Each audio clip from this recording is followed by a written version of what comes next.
কথা দিয়ে কথা রেখে 2 কোটি টাকা ফুটবল দলকে দিয়ে বিদায় নিলেন আসিফ মাহমুদ।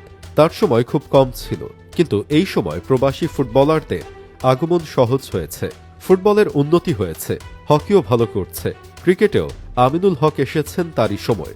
আসুন একটু দেখি বিদায়ের আগে এই জুলাই আন্দোলনের নেতা কি করে গেছে।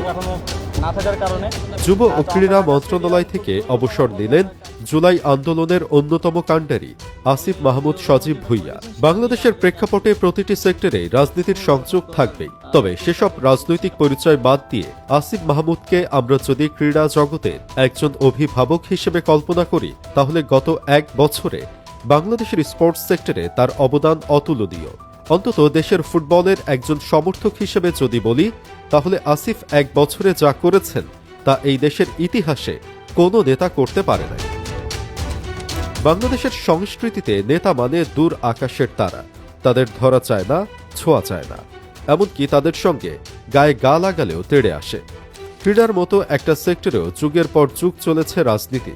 দেশের ক্রীড়া সেক্টর চালাচ্ছে যারা, তারাও এক একজন বড় রাজনীতিবিদ। খেলাধুলার সাথে রাজনীতির এই নিয়মটা ভেঙে দিয়েছেন যুব ও ক্রীড়া মন্ত্রণালয়ের তরুণ উপদেষ্টা আসিফ মাহমুদ। মনে আছে, ভারতকে হারানোর পরে আসিফ মাহমুদ গিয়েছিলেন বাংলাদেশ দলের ড্রেসিং রুমে। বড় ম্যাচ শেষ হলে পরে অনেক মন্ত্রী যেরকমটা চান, এরপরে সেখানে মঞ্চস্থ হয় রম্য নাটক। ফুটবলার বা ক্রিকেটাররা সারি বেঁধে দাঁড়ান, এসে মন্ত্রী হাত মিলিয়ে সান্ত্বনা বা অভিনন্দন জানান। পরে সোশ্যাল মিডিয়ায় মন্ত্রীর সাথে খেলোয়াড়দের ওসব ছবি, ভিডিও নিয়েও চলে নানান আলোচনা সমালোচনা। কিন্তু সেদিন আসিফ ড্রেসিং রুমে গিয়ে ভিড়ে গেলেন ফুটবলারদের সঙ্গে। 2 কোটি টাকা বোনাসের ঘোষণা দিতেই ফুটবলাররা তাকে তুলে নিলেন কাঁধে। এমন মন্ত্রী দেশের ইতিহাসে আর আছে কিনা কেউ বলতে পারবেন না। দেশের ক্রিকেটেও কয়েকটি যুগান্তকারী ও সাহসী সিদ্ধান্ত নিয়েছিলেন আসিফ, যার মধ্যে অন্যতম ছিল আওয়ামীপন্থী সাকিব আল হাসানকে বাংলাদেশে আসার অনুমতি না দেওয়া। শুধুমাত্র এই একটা কারণেই অনেকে আসিফকে নিয়ে নানা ধরনের ব্যঙ্গাত্মমূলক কথা বলেছে, কিন্তু তিনি জুলাই শহীদদের রক্তের দাবির উপর বেইমানি করেন নাই। তাছাড়া দেশের স্পোর্টসকে আনুষ্ঠানিক স্বীকৃতি দেওয়া হয় তারই সময়। ক্রীড়া জগতে আসিফ মাহমুদের করা আরও কয়েকটি কাজ হল নারী ক্রিকেটারদের বেতন 35% বৃদ্ধি এবং নারী ফুটবলারদের বেতন বাড়ানোর উদ্যোগ।